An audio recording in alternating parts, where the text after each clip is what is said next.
Bonjour, c'est Ursule encore. On est le 2 août 2019.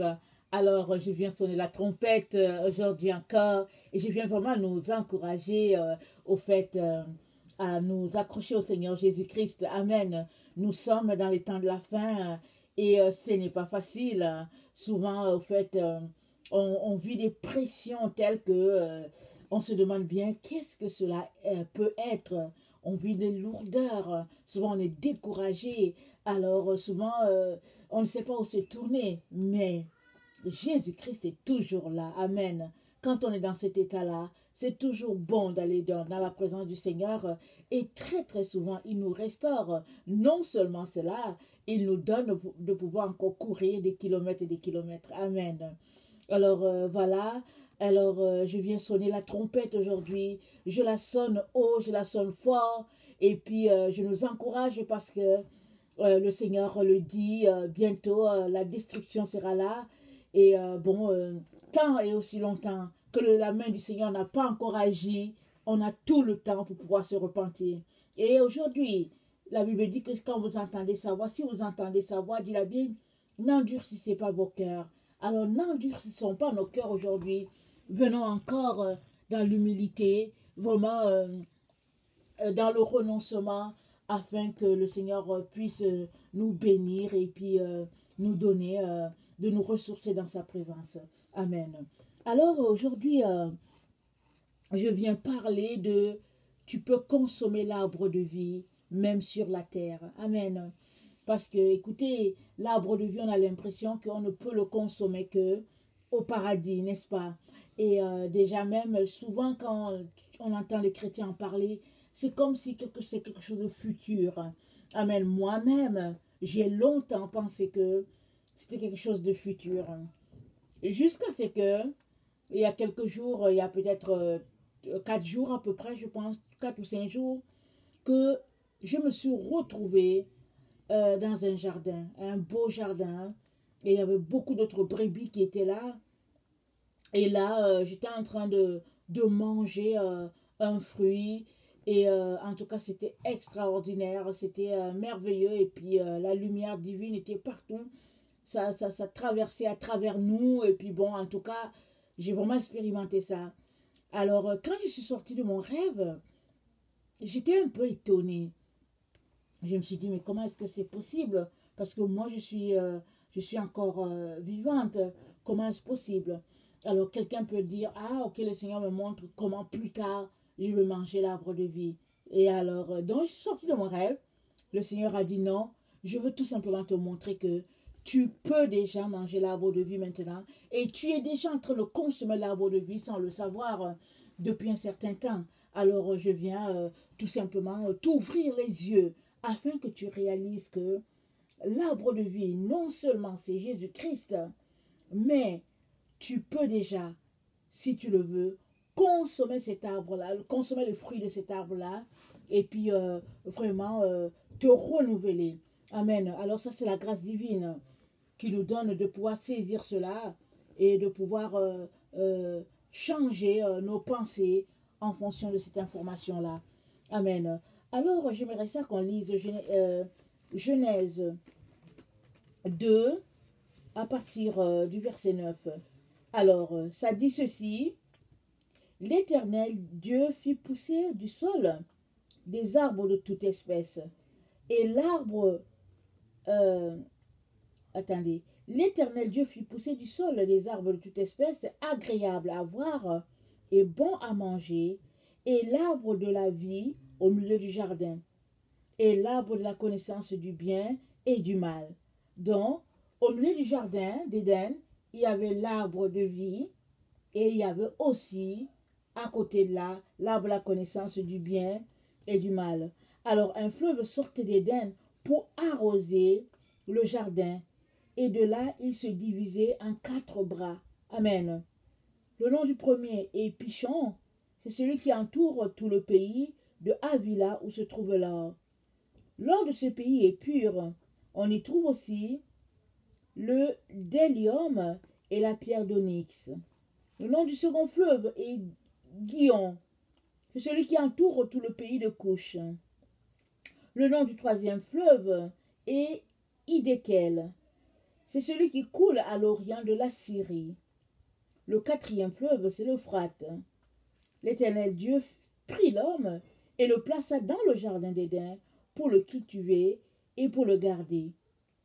L'Éternel Dieu donna cet ordre à l'homme: tu pourras manger de tous les arbres du jardin, mais tu ne mangeras pas de l'arbre de la connaissance du bien et du mal, car le jour où tu en mangeras, tu mourras. Amen. Alors on sait tous ce qui est arrivé à Adam et Ève. Dieu leur a donné la consigne de ne pas toucher à l'arbre de la connaissance du bien et du mal, mais ils ont touché. Cet arbre-là,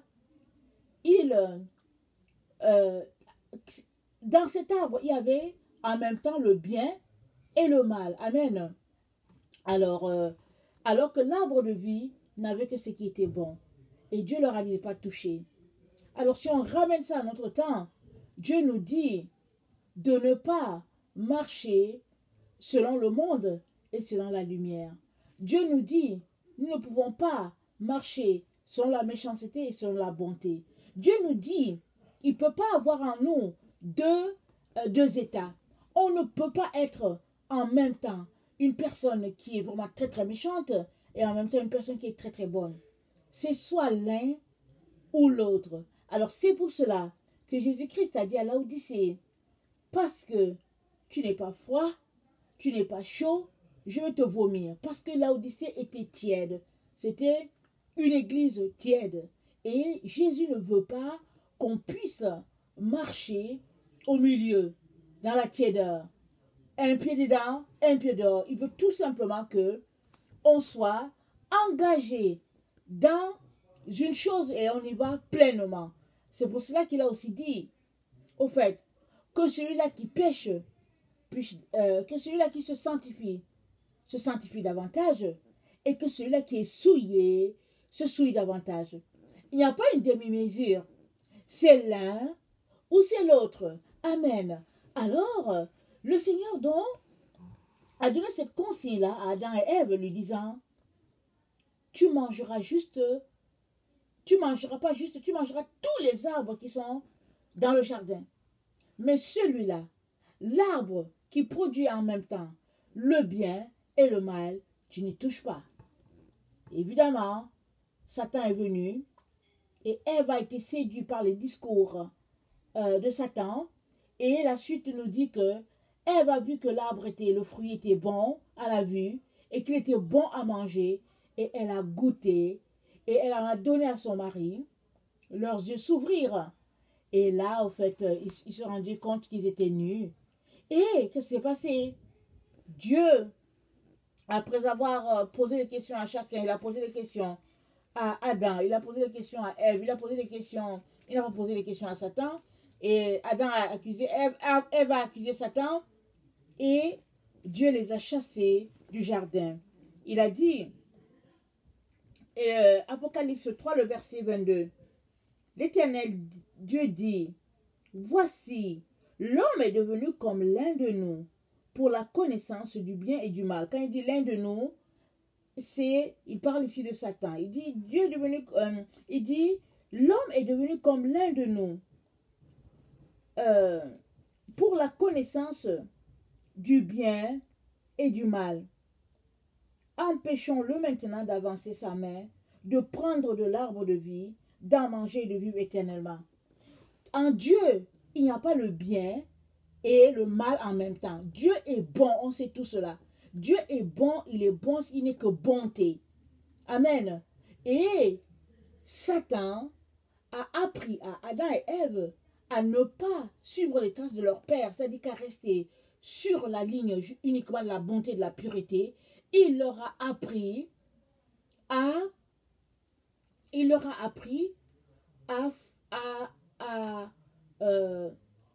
flirter, parce que je sais que le verbe n'existe pas, alors c'est pour ça que j'ai hésité.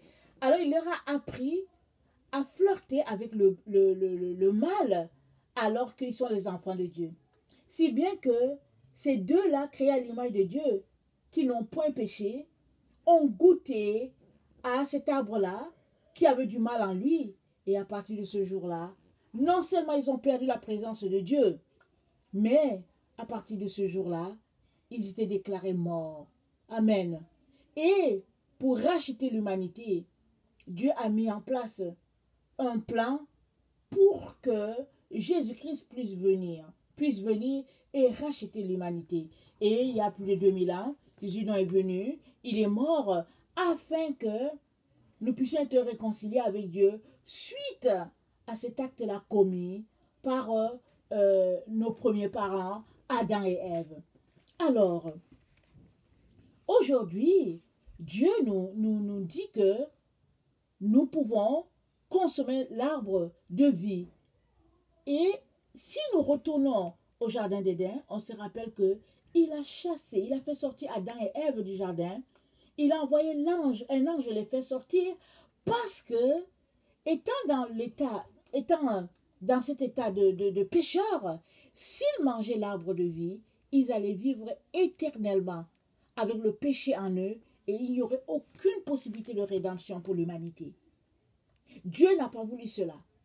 Quand il s'est rendu compte que ses deux enfants avaient péché, ce qu'il a fait, il a dépêché un ange.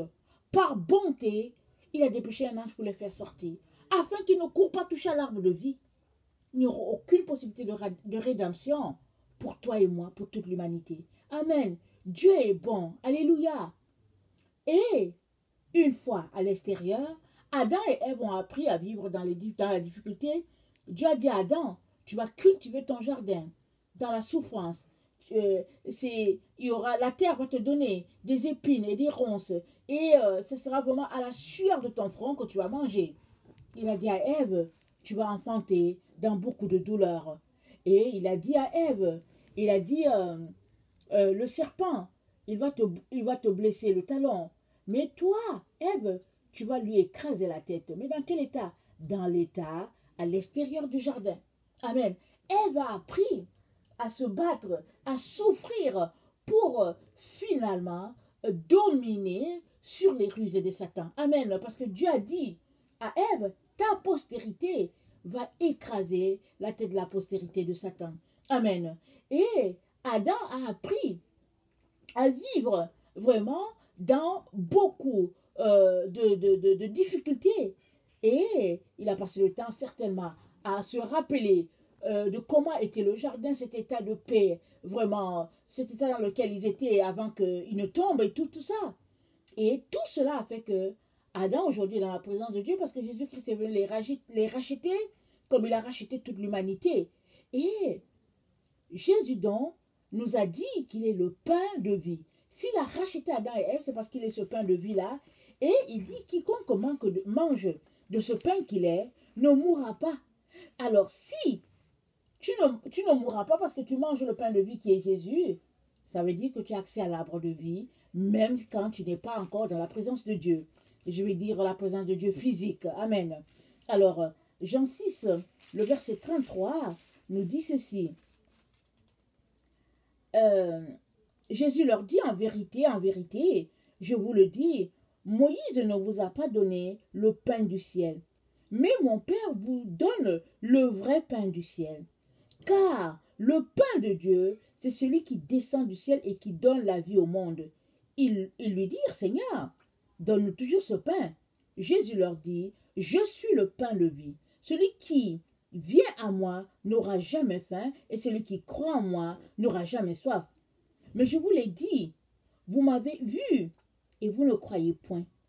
Tout ce que le Père me donne viendra à moi, et je ne mettrai pas dehors celui qui vient à moi.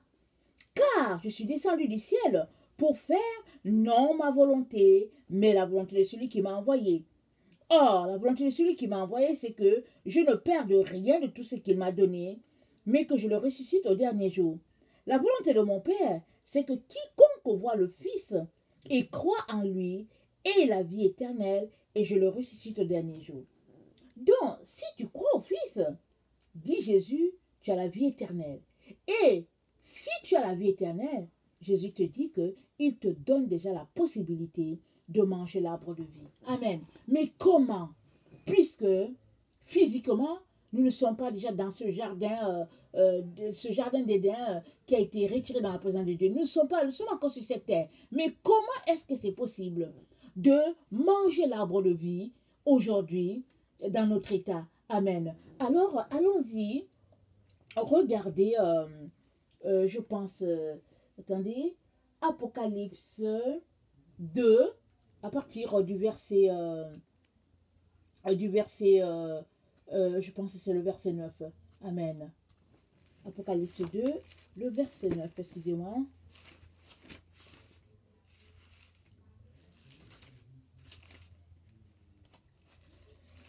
Apocalypse 2, à partir... attendez, je vais lire à partir du verset 3. Ok. On dirait que je suis obligée de lire tout. Ok. Apocalypse 2. Et qui est l'ange de l'église d'Éphèse?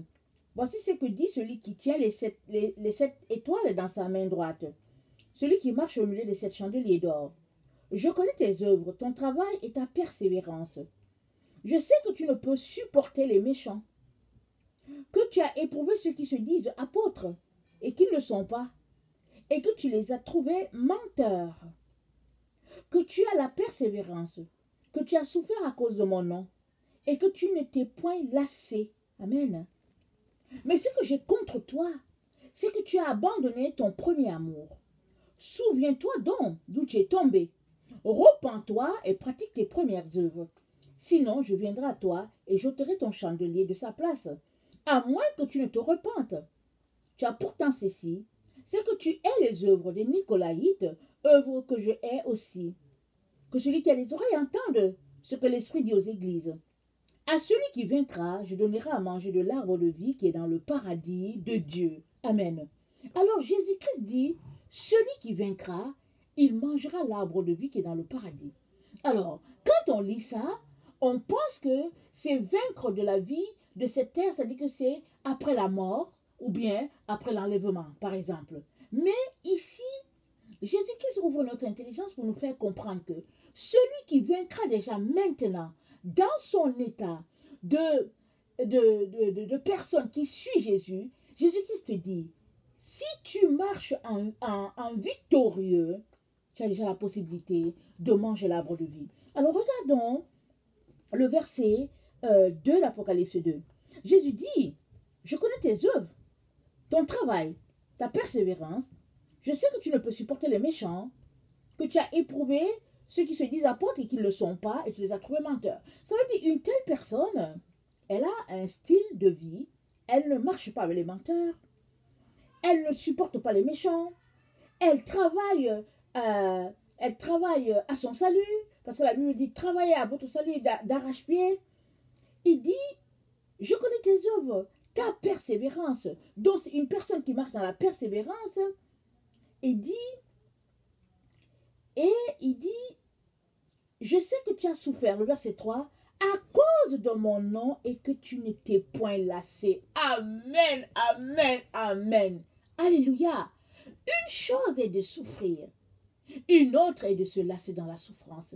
Jésus-Christ dit à l'église d'Éphèse, il dit tu as souffert, mais tu ne t'es pas lassé.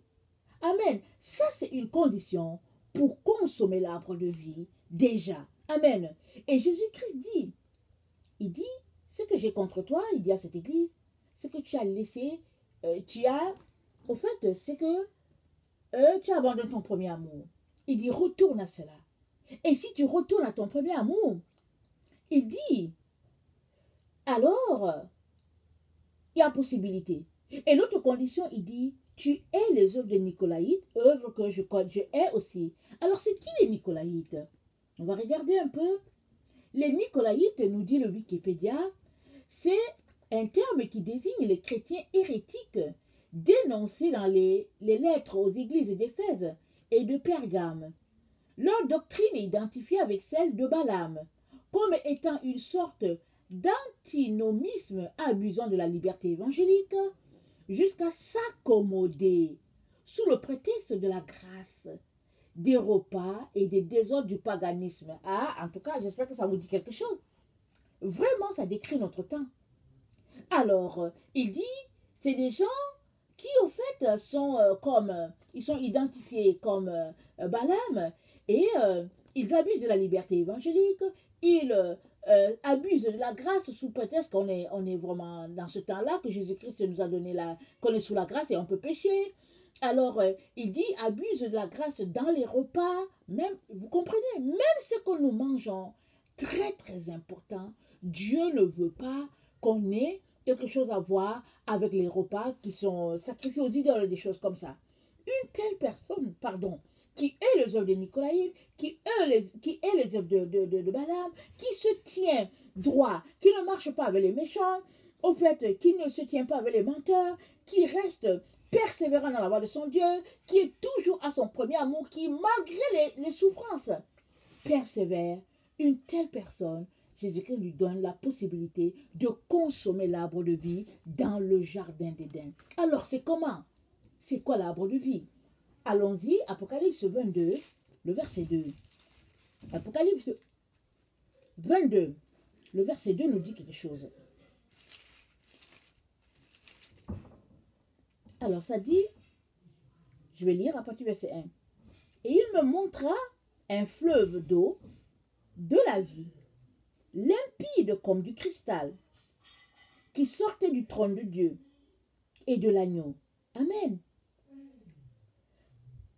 Au milieu de la place de la ville et sur les deux bords du fleuve, il y avait un arbre de vie, produisant 12 fois des fruits, rendant son fruit chaque mois, et dont les feuilles servaient à la guérison des nations.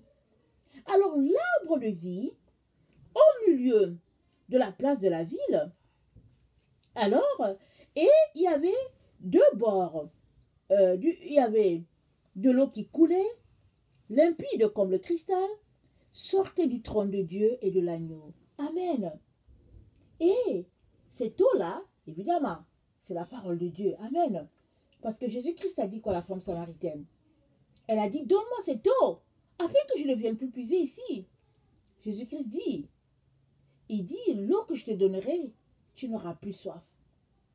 Parce que l'eau que je te donnerai jaillira en toi, comme une source. Alors cette eau-là qui coule du trône, c'est la parole de Dieu. Limpide, pure, non polluée, non corrompue. Une parole vraie, une parole droite, comme le Père l'a dit. Amen. Une telle personne qui ne vit pas dans le syncrétisme, une telle personne qui ne marche pas selon les doctrines des hommes, à une telle personne, Dieu révèle les secrets de sa parole. Amen. Le psaume 119, le verset 130 dit que c'est la révélation de la parole de l'Éternel qui est claire. Amen.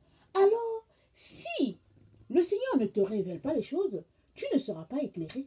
Tu ne comprendras pas. Alors, une telle personne qui marche vraiment soumise à la parole de Dieu, qui ne corrompt pas la parole, Dieu donne des révélations. Et ces révélations-là, c'est une source d'eau qui jaillit, une source limpide, une source pure, qualifiée, vraiment, qui équivaut au cristal. Amen. Alors, le Seigneur te dit que si tu marches de façon droite, comme le conseil qu'il a donné à l'église d'Éphèse, tu as la possibilité de manger l'arbre de vie. Amen. Cet arbre qui donne 12 fruits, quels sont ces fruits? Amen. C'est quoi ces fruits? Si tu viens dans la présence de Dieu, il va te les révéler. Amen. Déjà, le livre d'Apocalypse nous dit que au ciel, il y avait 12 portes. Amen. 12 portes. Et ils nomment les portes, puis leur nom, et puis la pierre qui qualifie cette porte, et puis etc., etc. Vraiment, 12, un chiffre important devant Dieu. Parce que la tribu d'Israël aussi avait 12. Donc, c'est très significatif devant Dieu. Alors, Dieu est en train de te dire que tu as la possibilité déjà, là où tu es, de consommer les choses qui sortent du trône, qui sortent directement de la bouche de Dieu, pourvu que tu ne te corromps pas. par les idées de ce monde, pourvu que tu ne marches pas sur la crainte des hommes, pourvu que tu te sépares de tout ce qui est souillé, de tout ce qui est pollué, de tout ce qui est abomination. Dieu te dit que tu as la possibilité, amen, de goûter à ce que Dieu appelle pain de vie. Jésus est déjà ce pain de vie et nous savons que nous grandissons, n'est-ce pas? Paul a dit, écoutez, vous êtes rendus à être des adultes, mais vous êtes encore au lait. Question de dire que on grandit dans le Seigneur. Si aujourd'hui tu consommes du lait, Dieu est en train de te dire que demain, tu devras être capable de consommer du pain, de la nourriture solide. Et après, tu devras être capable d'avoir accès à l'arbre de vie, même étant sur la terre, parce qu'il va te révéler plein de secrets cachés. Et ces secrets-là te donnera de tenir dans ce temps d'adversité dans lequel nous nous trouvons. Amen. Pourvu que tu le veuilles. Pourvu que tu te débarrasses de tout ce qui est pollué, de tout ce qui est souillé. Amen. Alors, Apocalypse 21, le verset 6 nous dit, il me dit, c'est fait, je suis l'alpha et l'oméga, le commencement et la fin. À celui qui a soif, je donnerai de la source de l'eau de la vie gratuitement. Amen. Gratuitement. La source d'eau, il dit, je donne ça gratuitement. Question de dire que, vraiment, si tu... Il dit, attendez, il dit, c'est fait. Je suis l'alpha, l'oméga, le commencement, la fin. À celui qui a soif, je donnerai la source de l'eau de vie. Et il dit, tout à l'heure, quand on l'a lu, il dit, à celui qui vaincra.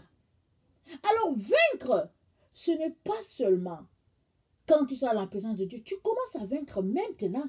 Tu commences à gagner ton combat maintenant, avant de te retrouver dans la présence de Dieu. Parce que si tu ne gagnes pas les combats de ta vie maintenant, tu ne vas pas te retrouver dans la présence de Dieu. Amen. Alors Dieu est en train de t'encourager ici. Il est en train de te dire, continue de te débarrasser de tout ce qui est souillure, de tout ce qui est péché, de tout ce qui est impureté.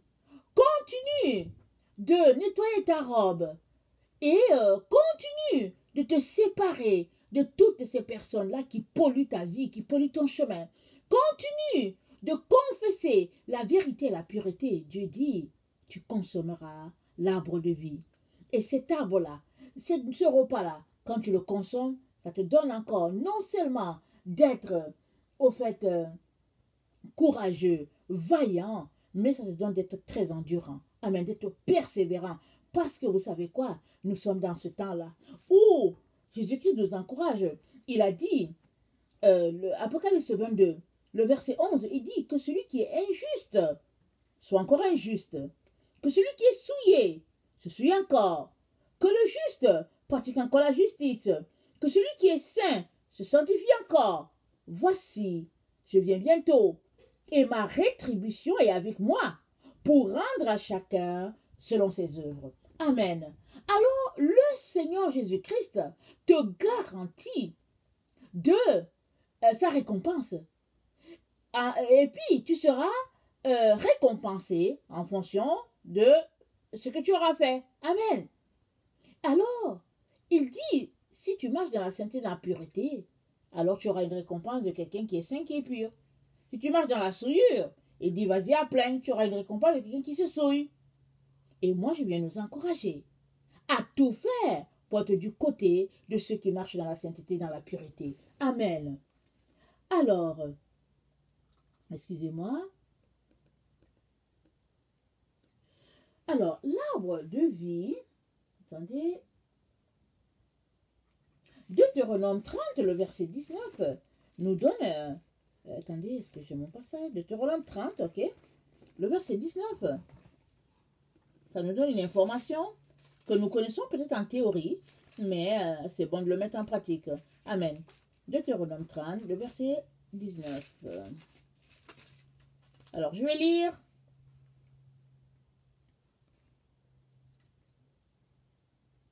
J'en prends aujourd'hui à témoin contre vous le ciel et la terre. J'ai mis devant toi la vie et la mort, la bénédiction et la malédiction. Choisis la vie afin que tu vives, toi et ta postérité, pour aimer l'Éternel, ton Dieu, pour obéir à sa voix et pour t'attacher à lui. Car de cela dépend ta vie et la prolongation de tes jours. Et c'est ainsi que tu pourras demeurer dans le pays que l'Éternel a juré de donner à tes pères, Abraham, Isaac et Jacob. Amen. Et dans Proverbe, alors, comment on choisit la vie? Proverbe nous le dit, je n'ai pas exactement le passage, mais j'espère que je le trouverai. On va aller dans Proverbe 18, ok? Et si on ne l'a pas, on va aller peut-être dans, je pense que c'est le Proverbe 18, le verset 23, si j'ai bonne mémoire.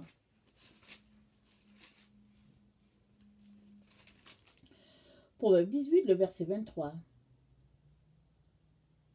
Non, c'est pas ça. Attendez, je vais le regarder rapidement.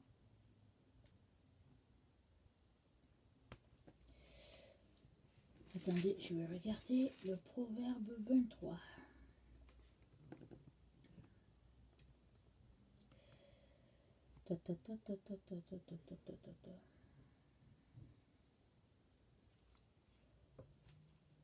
C'est ça qui arrive quand on fouille les passages. Attendez, je retourne à Proverbe 18.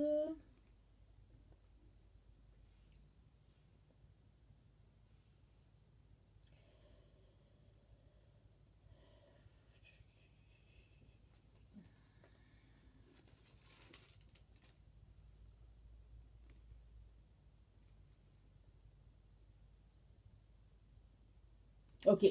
Proverbe 18, le verset 4. Les paroles de la bouche d'un homme sont des eaux profondes. Amen. De l'eau encore, comme Dieu l'a mentionné. Dieu nous parle de l'eau qui coule du trône de Dieu et du trône de l'agneau. Et ici, Proverbe 18, le verset 4 nous dit, les paroles de la bouche d'un homme sont des eaux profondes. La source de la sagesse est un torrent qui jaillit.